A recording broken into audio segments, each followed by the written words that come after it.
అంగవైకల్యమున్నదని బాధపడకు నీవు, అవయవాలలో లోపమున్నదని దిగులు పడకు నీవు. కుంటివారిగా గుడ్డివారిగా పుట్టిస్తున్నది దేవుడే, మూగవానిగా చెవిటివానిగా సృష్టిస్తున్నది దేవుడే. పని చేయుటకే నీకవయవాలు ఇచ్చాడు. అంగవైకల్యం ఉందంటే ఆ పని అన్యాయస్తుడు దేవుడే కాదు.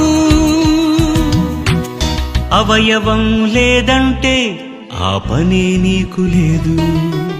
అంగవైకల్యమున్నదని బాధపడకు నీవు, అవయవాలలో లోపమున్నదని దిగులు పడకు నీవు.